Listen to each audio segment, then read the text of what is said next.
Ayo, segera download Quran Tadabbur, tafsir dalam genggaman Anda.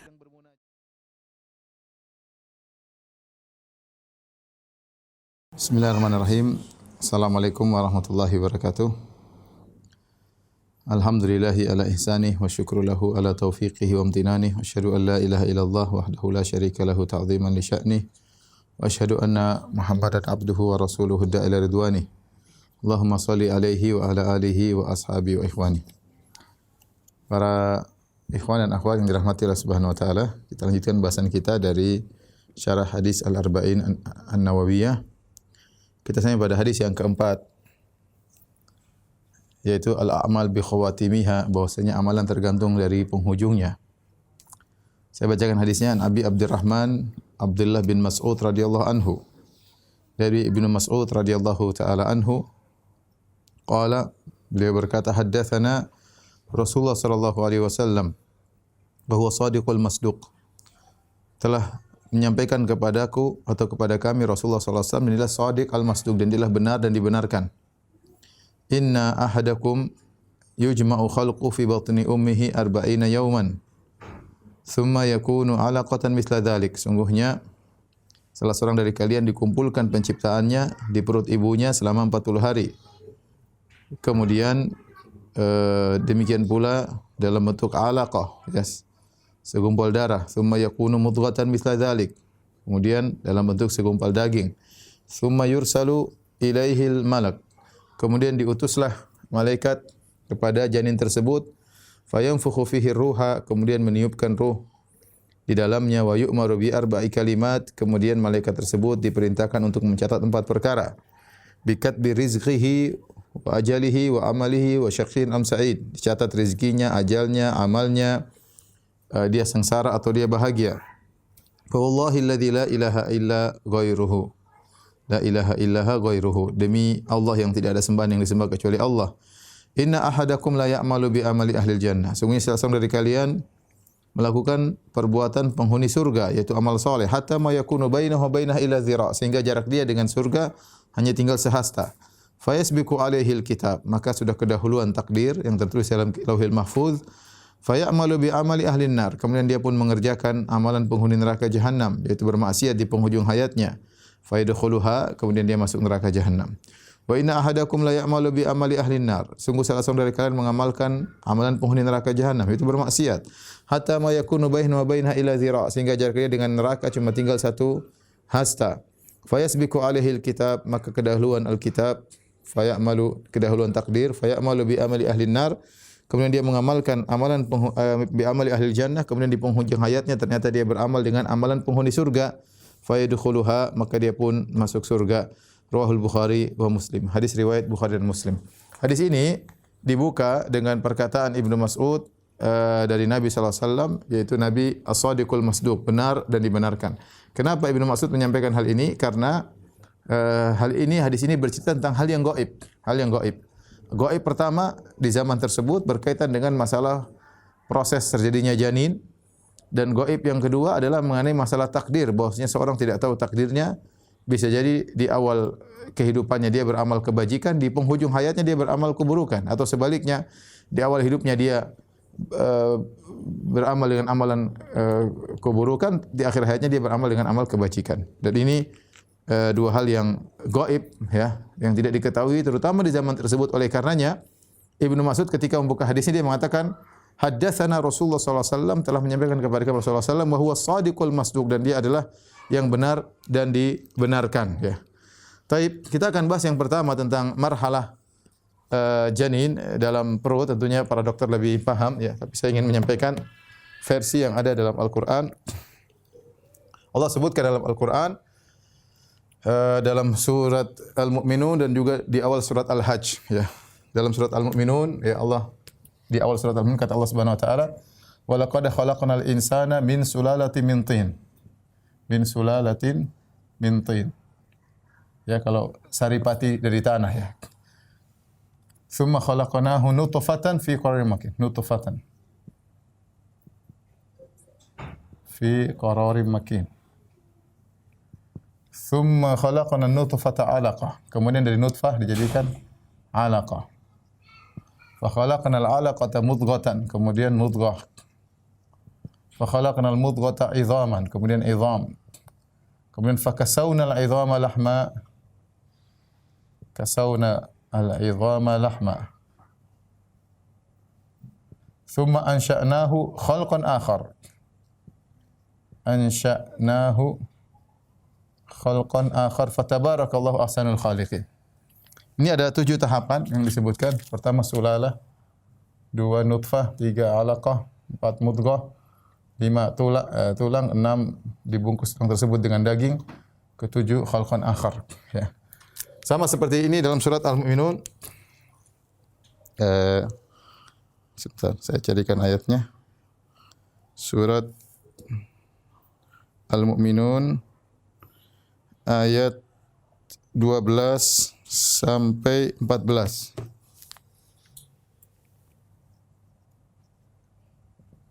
Empat belas, 12 sampai 14.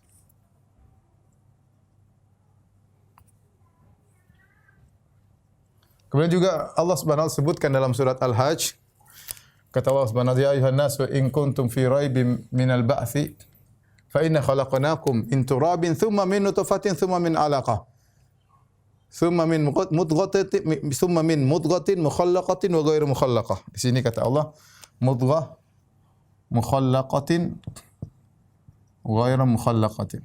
Nanti akan kita jelaskan. Ini terdapat dalam surat Al-Hajj, ya, bentar, ayat kelima. Ayat kelima. Ini surat Al-Hajj 22 ayat ke-5. Ya. Baik. Ini 7 tahapan, saya terjemahkan dulu. Ya. Saripati dari tanah.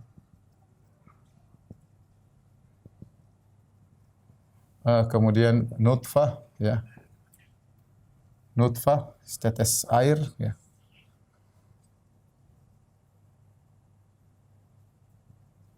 Kemudian alaqah, yaitu apa bahasa Indonesianya? Kalau ini daging, ya. Segumpal darah kalau diterjemahkan. Segumpal darah. Kemudian segumpal daging. Kemudian menjadi tulang.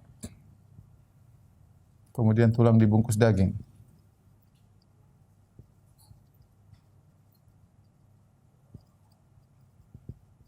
Kemudian khalqan akhar, proses tersendiri, cepat, tersendiri. Kata Allah ciptaan lain, ya. Baik, ini terdapat dalam surat Al-Mu'minun, ya, dan juga dalam surat Al-Hajj ayat 5, ya. Taib, dalam hadis Ibnu Mas'ud radhiyallahu anhu, hadis ada 2 dalam hadis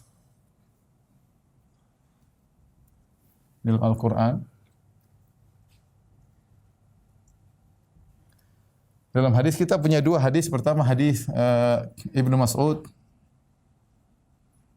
yang sedang kita bahas. Yang kedua adalah hadis dari Hudzaifah Al-Ghifari. Hudzaifah bin Usaid bin Asid Al-Ghifari. Hadis riwayat Muslim. Adapun hadis Ibnu Mas'ud, maka datang dalam ini riwayat Bukhari dan Muslim. Al-Bukhari dan Muslim. Tapi kita akan menyampaikan riwayat dari Imam Muslim, riwayat yang lebih cocok dengan hadis Hudzaifah bin Asid Al-Ghifari. Saya bacakan hadis Hudzaifah Al-Ghifari, kata Nabi sallallahu alaihi wasallam, "Idza marra bin nutfah thintani wa arba'una lailah ba'atsallahu ilaiha malakan." Kata Nabi sallallahu alaihi wasallam, "Idza marra bin nutfah Thintanu arba'un lailah ba'atsallahu ilaihi malak." Saya terjemahkan aja, yang artinya jika sudah lewat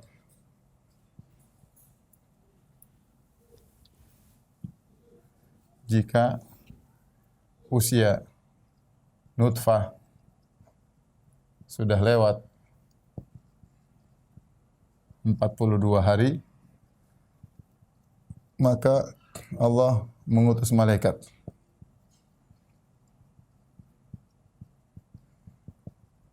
Ini hadis riwayat Muslim ya. Hadis riwayat Muslim. Kemudian fasawwaraha wa khalaqa sam'aha ya. Lalu membentuknya ya. Dan seterusnya. Nanti lafalnya panjang ya. Baik, sekarang kita hadis Ibnu Mas'ud. Saya ingin riwayat Muslim yang lebih pas dengan hadis Abi Sa'id Hudzaifah bin Asid Al-Ghifari. Kata Nabi sallallahu alaihi wasallam, "Inna ahadakum yujma'u khalquhu fi batni ummihi 40 yawman." Ya, sesungguhnya salah seorang dari kalian dikumpulkan penciptaannya atau pembentukannya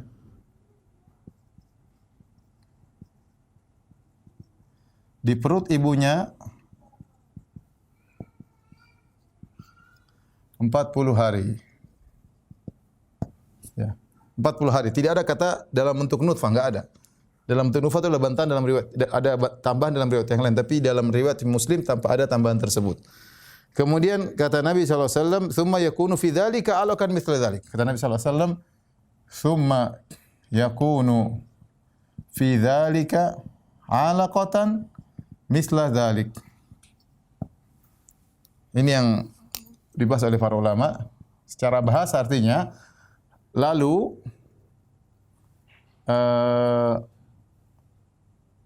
yakunu fi dzalika 'alaqatan, dalam bentuk alaqah, yaitu segumpal darah, ya, fi dzalika, pada yang demikian mislu dzalik, seperti itu. Nah ini para ulama bahas apa maksudnya lalu dalam bentuk alaqah, yaitu segumpal darah, ya, segumpal darah. Pada yang demikian seperti itu. Apa yang dimaksud pada demikian? Pada yang demikian. Dan seperti itu maksudnya apa? Maka pendapat yang benar wallahu a'lam bishawab, maksudnya pada yang demikian, yaitu pada 40 hari tersebut. Maksudnya pada 40 hari. Pada 40 hari. Yang seperti itu maksudnya dikumpulkan juga. Dikumpulkan.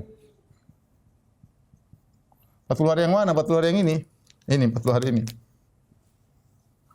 Kemudian kata Nabi SAW, "Tsumma yakunu fi dzalika ya mudghatan mithla dzalik." Kata Nabi SAW, lalu sama. Lalu dalam bentuk segumpal mudghah, segumpal daging, pada yang demikian seperti itu. Ya. Lalu Allah utus malaikat, lalu diutus malaikat kepadanya.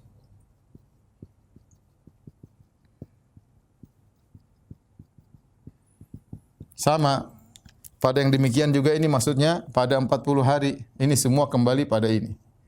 40 hari ini. Yang seperti itu maksudnya dikumpulkan pembentukannya. Sama.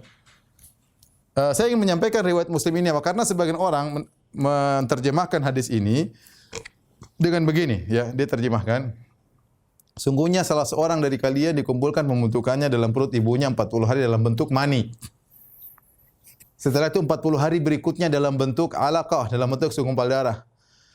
Kemudian 40 hari berikutnya dalam bentuk mudghah. Jadi 120 hari, 3 bulan, 4 bulan. 40 hari nutfah, kalau terjemahan yang biasa orang terjemah, dan itu menurut saya kesalahan ya. Nutfah 40 hari. Kemudian alaqah, segumpal darah 40 hari. Kemudian mudghah 40 hari. Baru kemudian setelah itu diutus malaikat. Berarti malaikat meniup ruh setelah janin 120 hari. Dan ini pendapat sebagian ulama, sehingga mereka mengatakan jika terjadi pengguguran sebelum 4 bulan maka dosa, tapi tidak bukan pembunuhan karena ruhnya belum ada.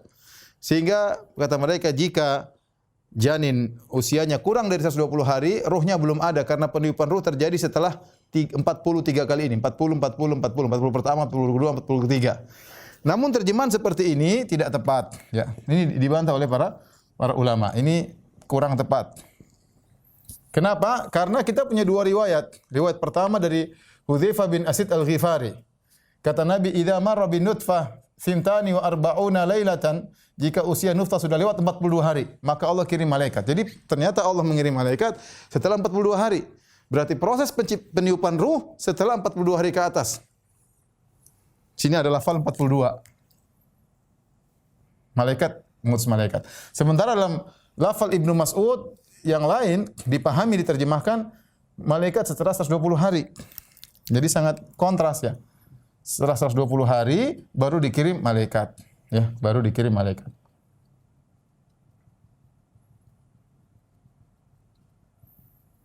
Datang dalam riwayat Muslim seperti ini yang saya terjemahkan sekarang. Jadi kata Nabi SAW, "Inna ahadakum yujma'u khalquhu fi batni ummihi." Sungguhnya salah seorang dari kalian dikumpulkan pembentukan dalam perut ibunya 40 hari. Tsumma yakunu fi dzalika 'alaqatan misal dzalik. Ada tambahan ini fi dzalika. Ini terkadang dalam sebagian riwayat tidak ada. Tsumma yakunu fi dzalika 'alaqatan misal dzalik. Yang saya artikan, lalu dalam bentuk 'alaqah segumpal darah pada yang demikian, apa yang pada yang demikian yaitu pada 40 hari tersebut. Seperti itu sama dikumpulkan. Lalu dibentuk mudghah segumpal daging pada yang demikian seperti itu juga sama. Mudghah pada yang demikian itu dalam 40 hari seperti itu juga dikumpulkan. Sehingga proses, kalau kita dengan terjemahan seperti ini, kesimpulan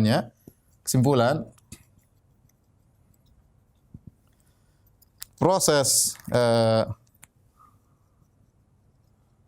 dari nutfah itu maksudnya air mani dan dengan buaidah dengan ovum sel telur, nutfah dan alaqah segumpal darah dan mudghah.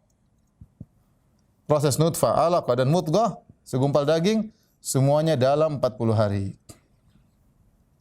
Ini 40 hari tiga-tiganya.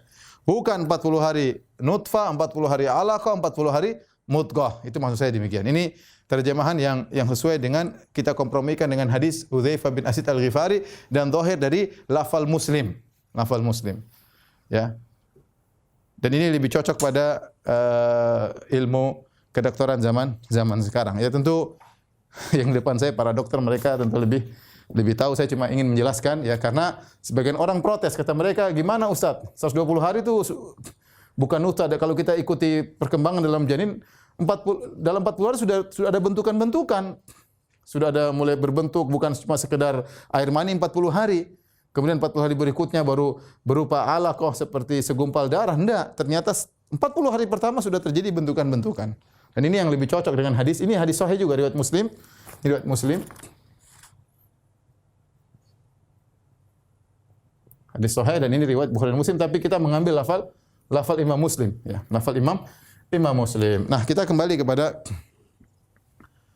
kedokteran atau menurut Al-Qur'an. Ya, saya tadi baru baca-baca tentang ilmu kedokteran. Diartikan sulalatin min tin, surapati dari tanah, yaitu sesuatu yang sangat tipis, yang sangat kecil, sesuatu yang sangat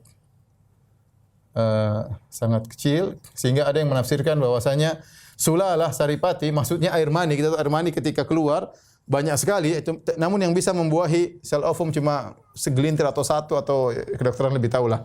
Itu yang kemudian membuahi sel ovum kemudian menjadi nutfah. Nutfah itu dalam ayat yang lain min nutfatin amsyajin.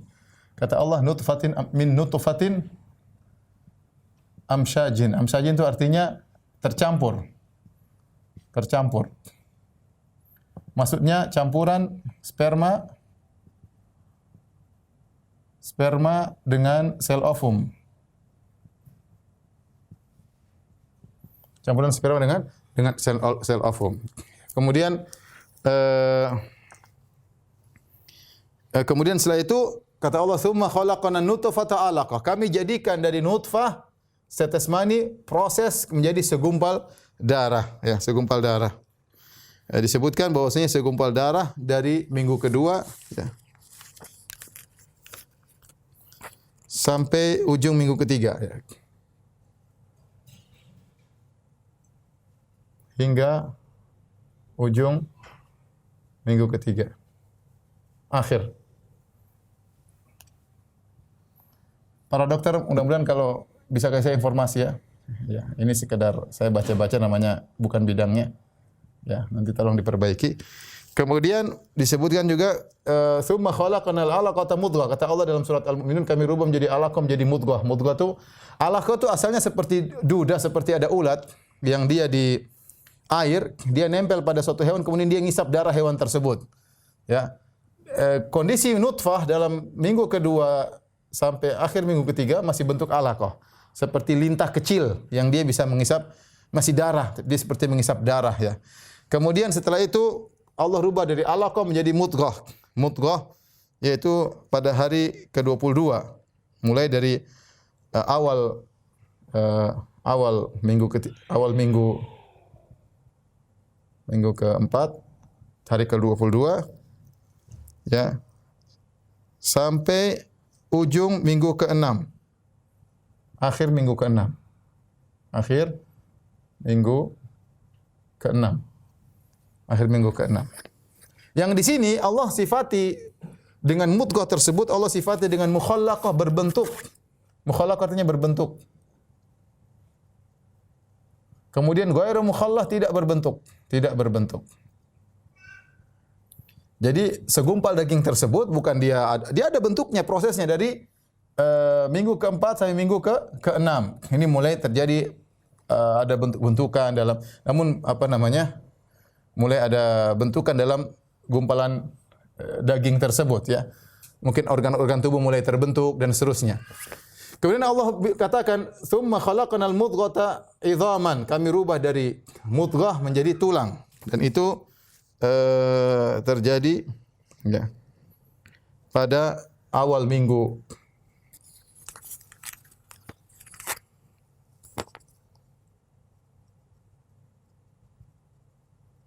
ke-7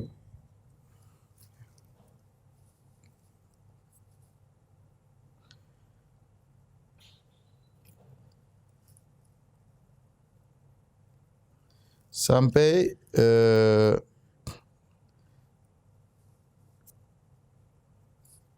saya lupa sampai kapan, ya. Tapi mulai awal dari minggu ke-7 mulai terbentuk seperti ini. Kemudian kata Allah, "Tsumma kasawnal idhama lahma." Jadi setelah terbentuk tulang, mulailah bayi tersebut mulai kelihatan bentukan tulangnya, ya. Tadinya masih organ-organ kecil. Setelah itu kemudian tulang tersebut Allah bungkus dengan daging, karena daging tersebut harus menempati sesuatu. Nah, daging tersebut menempati tulang, dan ini dari ujung minggu ke-7 sampai dari ujung minggu ke-7 sampai ujung minggu ke-8. Akhir minggu 7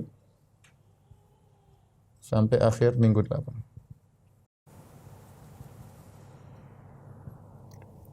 Kemudian setelah itu kata Allah, "Tsumma ansha'nahu khalqan akhar." Kami jadikan bentuk yang lain, penciptaan yang lain, yaitu dari awal minggu ke-9. Maksudnya kata para ulama bahwasanya pada akhir minggu ke-8 bentuk sudah lengkap, ya, tapi masih dalam bentuk sangat kecil.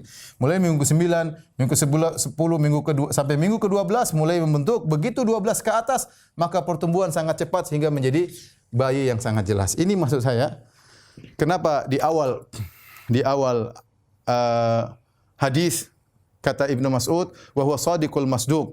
Sungguhnya Rasulullah SAW benar dan dibenarkan. Karena Rasulullah SAW bicara ini ilmu gaib. Kita bayangkan ini ilmu ini 1400 tahun yang lalu enggak ada yang tahu.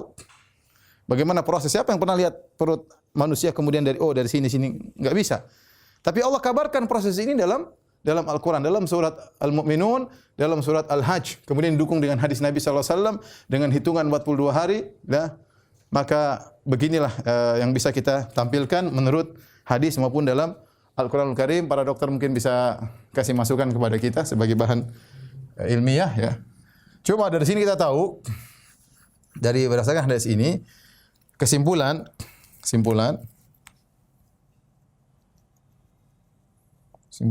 sebelum 42 hari belum ada ruh. Setelah 42 hari kapan ruh ditiupkan? Maka khilaf di kalangan para ulama. Ada khilaf. Sebagian ulama mengambil firman Allah Subhanahu wa taala, "Tsumma sawwaka", kemudian Allah menyempurnakan, wa nafakha fihi min ruh, tsumma sawwaka wa nafakha fihi min ruhi, wa nafakha fihi min ruhi. Tsumma sawwahu wa nafakha fihi min ruhi. Dalam surat Sajdah kata Allah Subhanahu wa taala, "Tsumma sawwahu wa nafakha fihi min ruhi." Kata Allah, lalu kami sempurnakan penciptaannya dan kami meniupkan padanya ruh. Kalimat sempurna di sini summa sawwahu, ya. Itu Allah menyempurnakannya.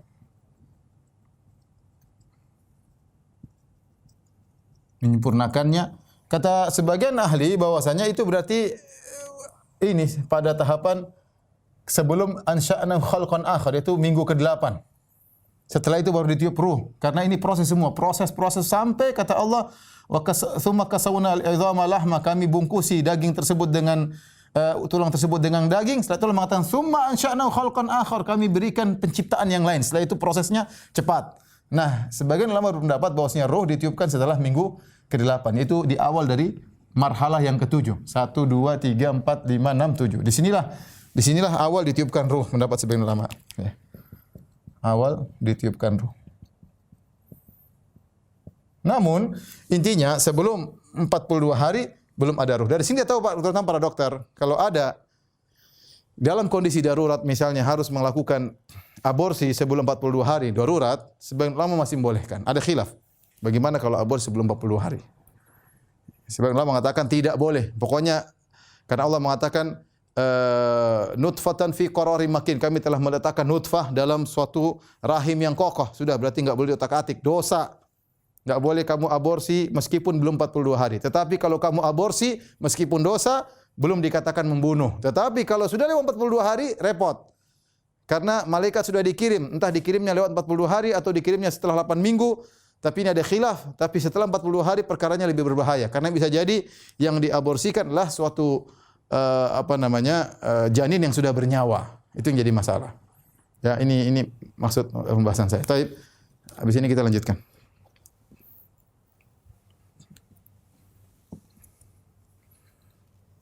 Allah berfirman, "Tsumma sawwahu wa nafakha fihi min ruhi wa ja'alakum as-sam'a wal absara wal af'idah qalilan ma tashkurun." Saya lihat ayat suratnya ya. Dalam surat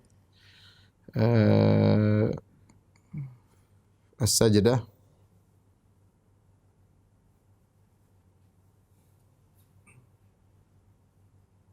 Surat As-Sajdah ayat 9 ya. "Tsumma sawwahu wa nafakha fihi min ruhi." Allah sempurnakan penciptaannya. Wa nafakha fihi min ruhi, kemudian Allah tiupkan ruh kepadanya. Wa ja'alakumus sam'a wal absara wal af'idah. Allah jadikan bagi kalian pendengaran, penglihatan dan juga hati. Qalilan ma tashkurun. Sedikit kalian yang bersyukur. Ya, ini tadi saya sebutkan tentang permasalahan. Ya, seandainya kita banyak penelitian dari para ilmuwan yang menunjukkan bagaimana Al-Qur'an 1500 tahun yang lalu tatkala ilmu kedokteran belum bisa mengungkapkan hal ini, Allah sudah menyebut tentang tahapan bagaimana proses perjalanan janin dalam perut seorang ibu, dan ternyata seperti itu prosesnya. Nutfah, kemudian alaqah, kemudian mudghah, ya.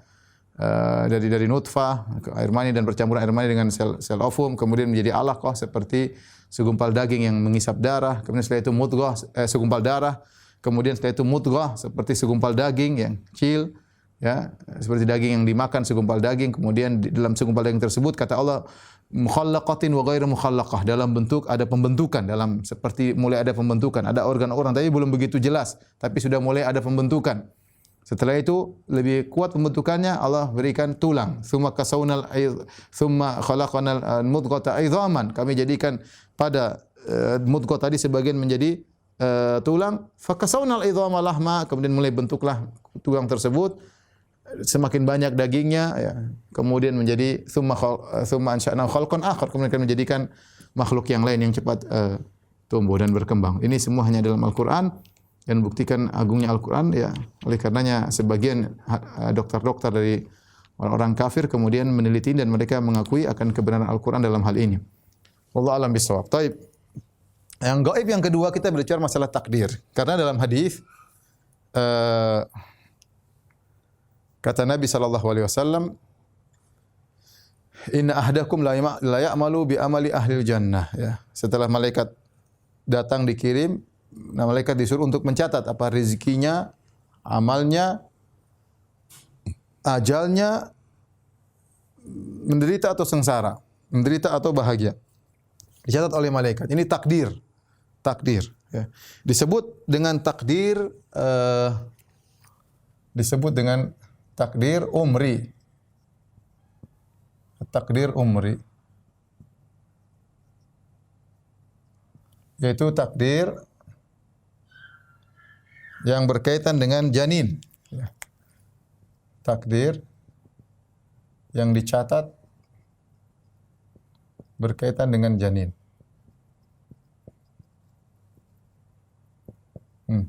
Janin tadi, catat apanya? Malaikat mencatat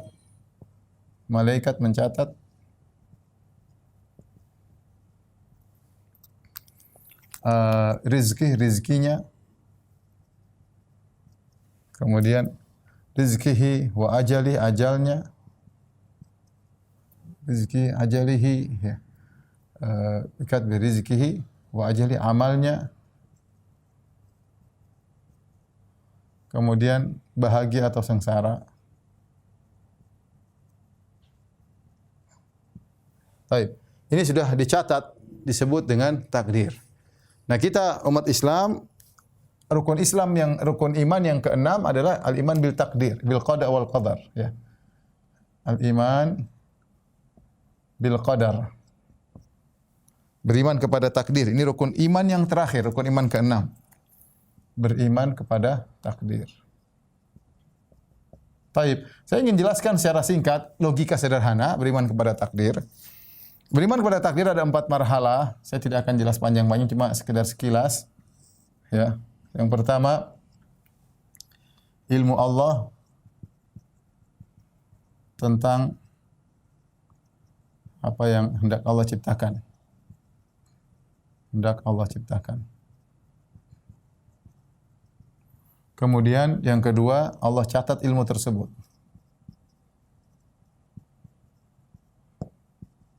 Di Al-Lauhil Mahfuz. Al-Lauh Al-Mahfuz. Ini enggak ada yang tahu isinya, siapapun. Ya, yang ketiga, Allah berkehendak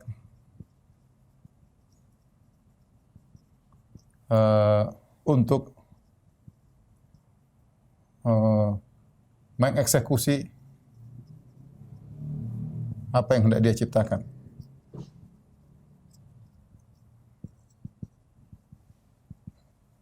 Setelah itu penciptaan.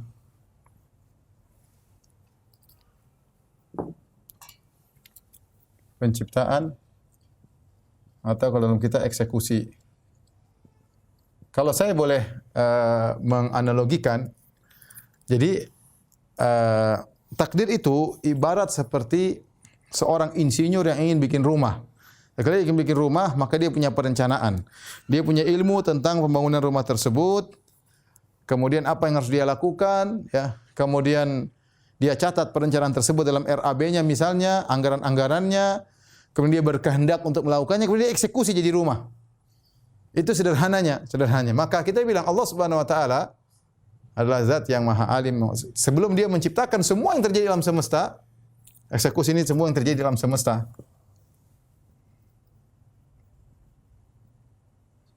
terjadi di alam semesta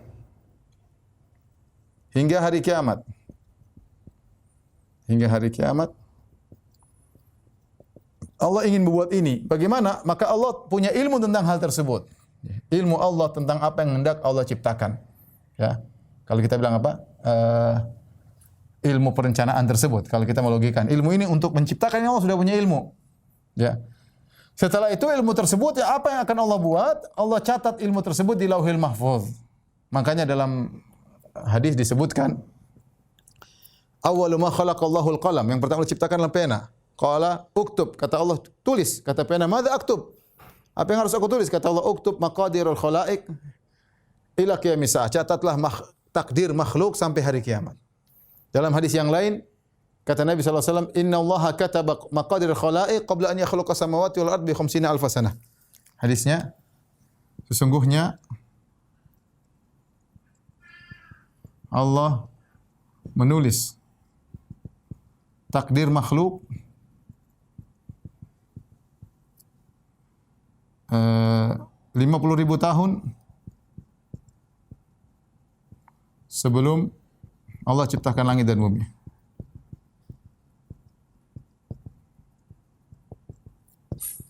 Jadi takdir kita ini sudah ada, sudah tertulis. 50.000 tahun bukan sebelum kita diciptakan.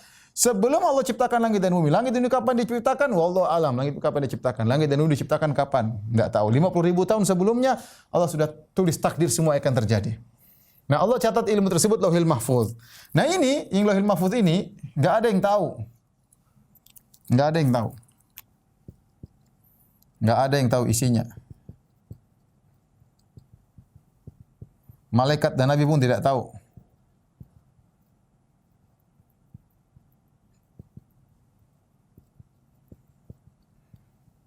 Terkadang Allah kabarkan ilmu gaib tersebut kepada sebagian malaikat, sebagian rasul terkadang. Tapi hukum asalnya tidak ada yang tahu kecuali Allah Subhanahu wa taala. Nah, ini rencana, Allah catat rencana tersebut. Kalau kita bahasa kasarnya ini rencana, ya. Ini rencana. Kemudian kalau kita mau logikakan sederhana ya. Jadi rencana, kemudian pencatatan rencana, kemudian kehendak, dikehendaki seluruhnya, disetujui,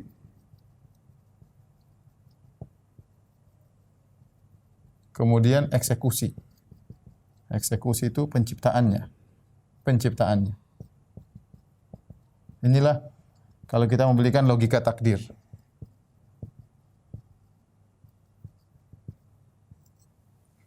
Rencana, pencatatan perencanaan, dikehendaki pelaksanaannya semua, pelaksanaan. Sederhana. Ya. Semua yang terjadi atas kehendak Allah. Kata Allah Subhanahu wa taala, "Wa ma tasya'una illa an yasha Allahu Rabbul Alamin." Tidak ada yang kalian kehendak, tidak ada yang kalian kehendaki kecuali di bawah kehendak Allah.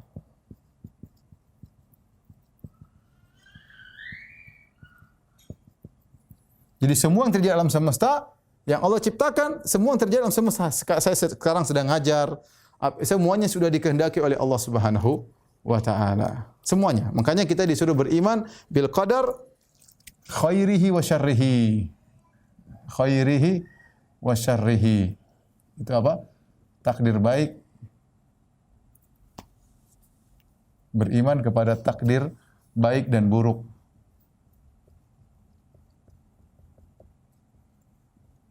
Ini. Saya tanya sama Bapak sekalian. Iblis diciptakan siapa? Allah Subhanahu wa taala. Allah sudah rencanakan, sudah. Allah sudah Lauhil Mahfuz, sudah.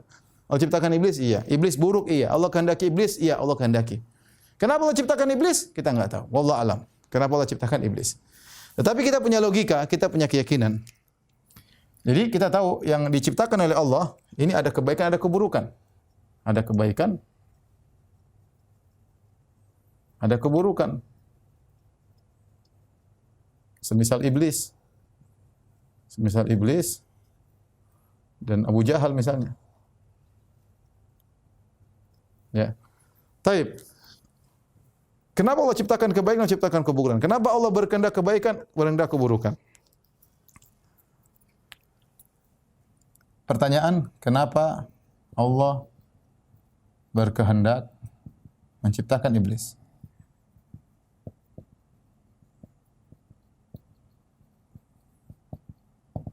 Ini Allah kasih jawaban, kata Allah, la yus'alu amma yaf'alu wa hum yus'alun. Allah tidak ditanya apa yang dia buat.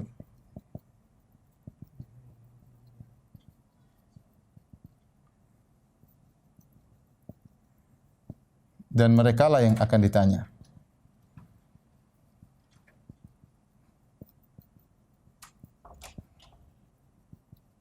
Mereka akan ditanya. Namun para ulama berusaha untuk menjelaskan.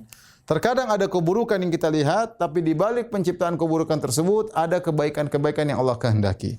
Sederhananya, mungkin para dokter sederhana, misalnya ada orang sakit, kemudian dia harus diamputasi. Secara zahir amputasi itu buruk karena ada bagian tubuhnya yang harus dipotong. Tetapi di balik amputasi tersebut ada kebaikan bagi sisa jasad yang lain. Ini contoh sederhana. Ya, contoh mungkin anak kita marah, kita jewer, kita pukul, dia nangis misalnya. Tapi kelihatannya kita zalim. Kalau orang cuma lihat cuplikan itu seakan-akan orang tua zalim pukulnya anak. Tapi setelah diketahui ternyata di balik hukuman tersebut ada kebaikan-kebaikan, maka hilanglah segala pertanyaan.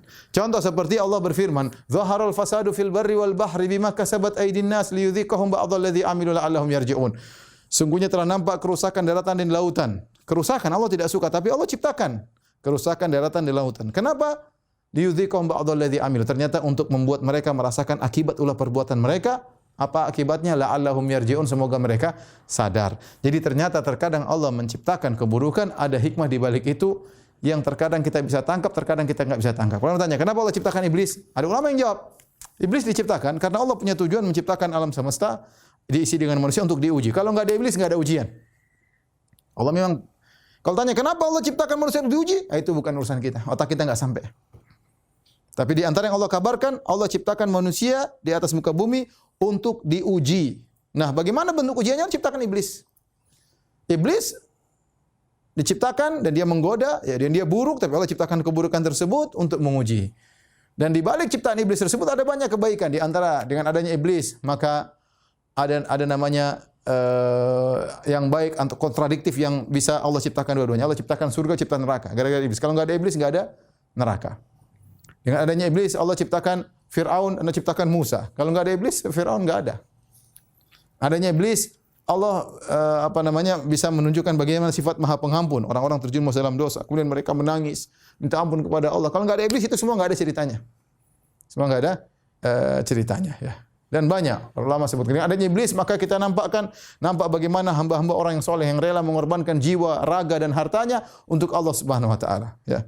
Kenapa? Karena di sana harus dikorbankan dalam jihad misalnya, kemudian dalam sedekah misalnya. Sebenarnya ada iblis mengganggu, tapi dengan adanya iblis bisa muncul orang-orang yang bisa mengalahkan iblis yang dengan pengorbanannya bisa mengorbankan jiwa dan raga dan selanjutnya. Tapi intinya ini adalah rahasia Allah Subhanahu wa taala.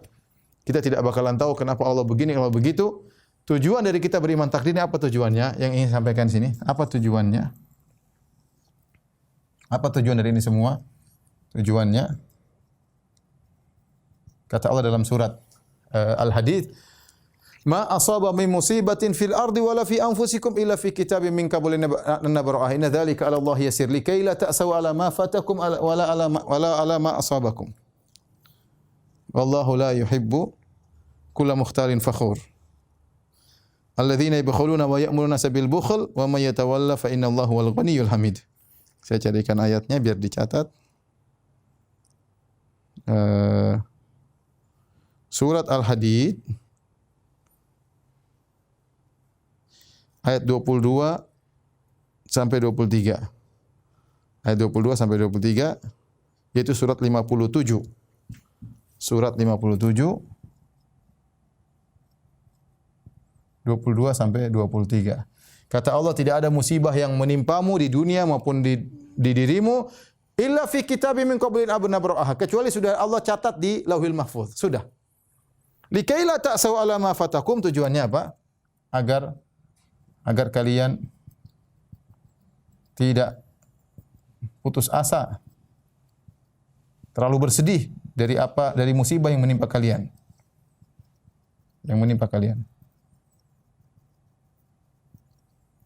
Kemudian, wala tafrahu bima atakum, jangan sombong